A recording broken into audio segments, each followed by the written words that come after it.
उत्तर प्रदेशातील अमेठी जिल्ह्यातील एक चौक ऐरवा भवानी इथला एक मुलगा एक दरवाजा वाजवतो. जसा दरवाजा उघडला जातो त्याच्या हातात पिस्तूल असते आणि तो एका पाठोपाठ एक गोळ्या झाडायला सुरुवात करतो. सुनील कुमार जे शिक्षक असतात त्यांना 3 गोळ्या लागतात. त्यांच्या बायकोला 2 गोळ्या लागतात.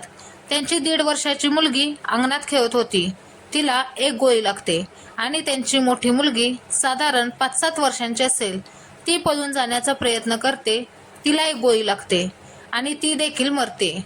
एका पाठोपाठ एक अशा 9 गोळ्या झाडल्या जातात आणि तो अंदाज घेतो की सर्वच जण मेलेत का, आणि शेवटी तो स्वतःवर गोळी झाडून घेतो, पण गोळी चुकते. त्यानं स्वतःवर परत 1 गोळी झाडण्याचा प्रयत्न केला, पण त्याच्यात एवढी हिंमत नव्हती की तो स्वतःवर गोळी झाडू शकेल.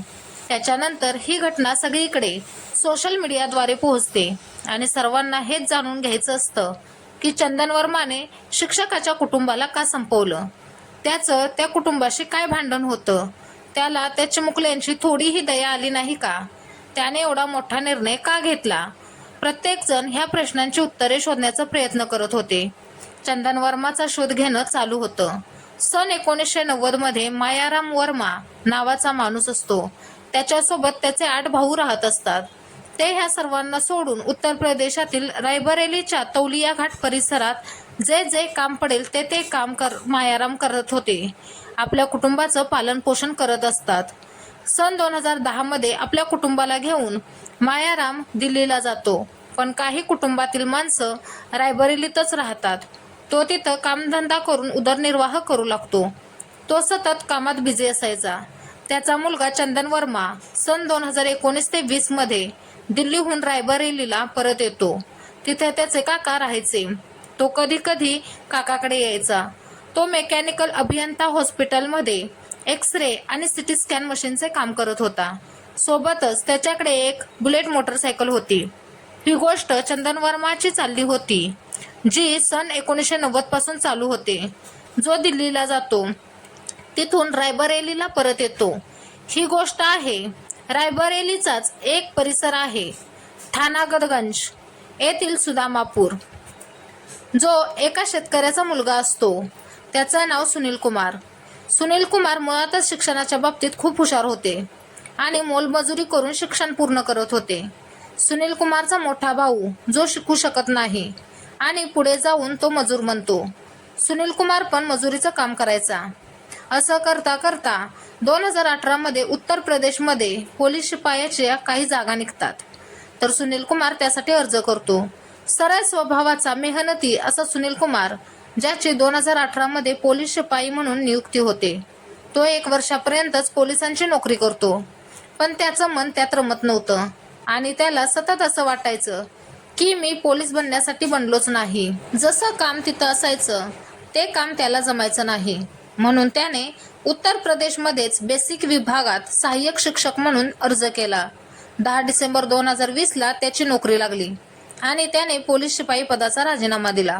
29 जानेवारी 2021 ला कंपोजिट विद्यालय आहे अमेठीचं, गाव आहे पन्होना, इथं त्याचं पोस्टिंग होतं. तो त्या शहरात राहू लागतो. तो आपल्या गावाला सोडतो. तो वेगळ्या शहरात राहण्यासाठी जातो. तोपर्यंत त्याला 2 मुली झालेल्या असतात. त्याचं पूनम भारतीशी 2016 मध्ये लग्न झालं होतं. मुलींच्या चांगल्या शिक्षणासाठी तो त्या शहरात भाड्याने घर घेतो. त्याला असं वाटत होतं की मी ज्या परिस्थितीतून गेलो, मी जे दिवस बघितले ते माझ्या मुलींनी बघायला नको, माझ्या मुली त्या परिस्थितीतून जायला नकोत, म्हणून त्याचे प्रयत्न चालू होते. तो तिथून शाळेत यायचा न जायचा. एक दिवस भाड्याची घरं बदलता बदलता तो माठियामध्ये राहायला येतो, जिथं चंदन वर्मा राहायचा. त्याच परिसरात थोड्याच अंतरावर तो राहायचा. चंदन वर्माला माहीत असायचं की सुनील कुमारची पोस्टिंग अमेठीमध्ये आहे, त्यामुळे तो सकाळी घरातून गेला की संध्याकाळीच परत येतो. त्याचाच फायदा घेऊन तो पूनम भारतीला जाळ्यात अडकवण्याचा प्रयत्न करतो. तो पूनम भारतीशी जवळीक वाढवण्याचा प्रयत्न करतो. तो तिच्याशी ओळख करतो. जेव्हा जेव्हा सुनील कुमार घरातून बाहेर जायचा तेव्हा तेव्हा चंदन कुमार त्याच्या घरी यायचा, असा मीडिया दावा करत आहे. आता चंदनची पूनम भारतीशी जवळीक वाढू लागली होती. व्हॉट्सॲपवर फोन करणे असो, व्हिडिओ कॉल करणे असो किंवा चॅट करणे असो, अशी त्याची जवळीक वाढली होती. 1 एप्रिल 2024 येतं. 1 एप्रिल 2024ला सुनीलने 2 गुंठ जमीन खरेदी केली होती, कारण त्याला घर बांधायचं होतं. त्यानं आपल्या बायकोच्या नावावर जमीन केली होती आणि त्याला आय विटनेस चंदन वर्मा होता. चंदन वर्मा आणि पूनम भारतीची जवळीक आहे हे सुनील कुमारला माहिती पडतं. सुनील कुमारने हे सर्व थांबवण्याचा प्रयत्न केला, पण चंदन वर्माने त्याला देखील भीती घातली, धमकी दिली. त्याला सांगितलं की तू तुझ्या बायकोला सोड, मी तिला माझ्यासोबत ठेवणार आहे, मला तिच्याशी लग्न करायचं आहे. हे सर्व पूनम भारतीच्या आईने एका इंटरव्ह्यूमध्ये म्हटलं आहे. त्या म्हणत होत्या की तो अश्लील चित्रे पाठवायचा, अश्लील बोलायचा आणि पूनम भारतीलाही धमकवायचा. सोबतच सुनील कुमारलाही धमकी द्यायचा. आणि हेच कारण होतं. त्यातच त्यांना 2 मुली होतात. ते ह्याच विचारात होते की करायचं तर काय करायचं.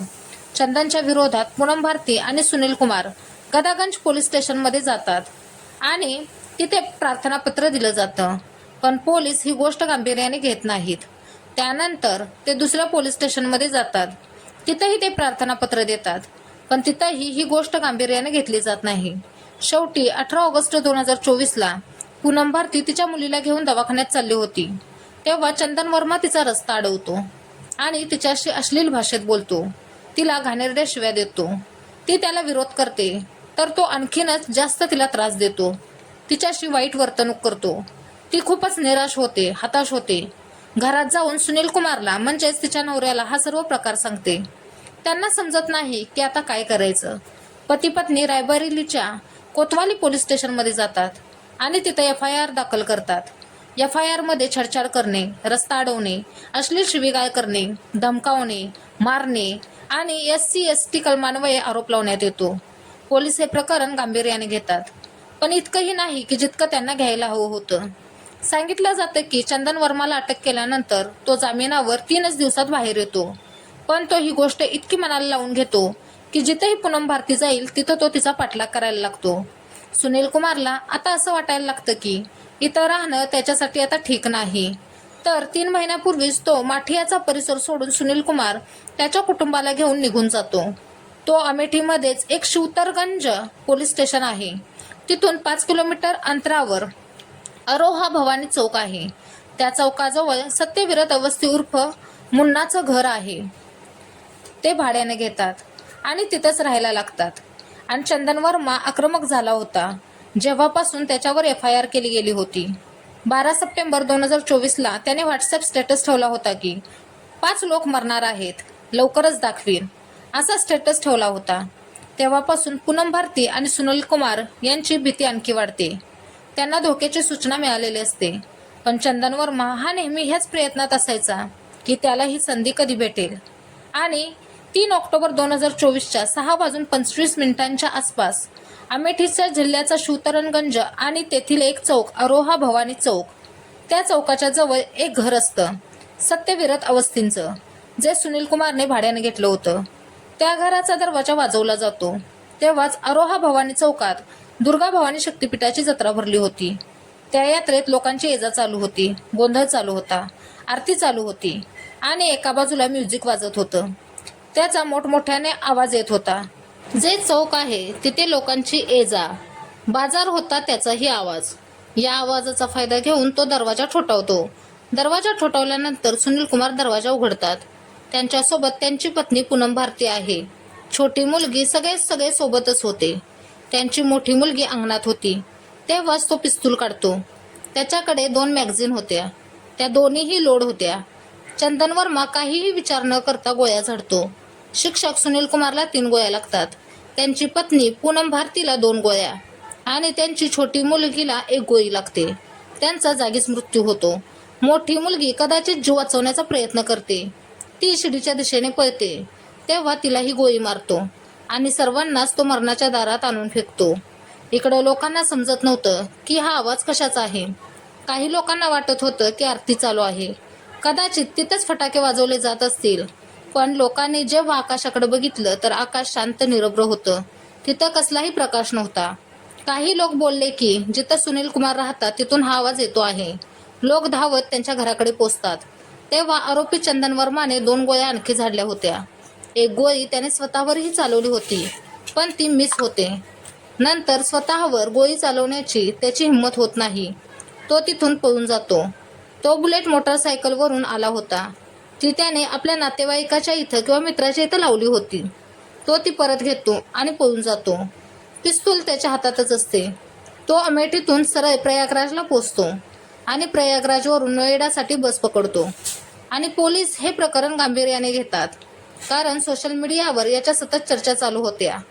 टेलिव्हिजन, वर्तमानपत्रे यांच्या माध्यमातून हे प्रकरण व्हायरल होते. उत्तर प्रदेशचे माजी मुख्यमंत्री अखिलेश यादव असोत, चालू मुख्यमंत्री योगी आदित्यनाथ असोत किंवा राहुल गांधी असोत किंवा पूर्व मुख्यमंत्री मायावती असोत, सर्वच जण आपापल्या पद्धतीने आवाज उठवत होते. योगी आदित्यनाथ म्हणत होते, आम्ही या आरोपीला लवकरात लवकर पकडू आणि पीडितांना न्याय देऊ. SPF नोएडाची युनिट त्याला पकडायच्या प्रयत्नात होती.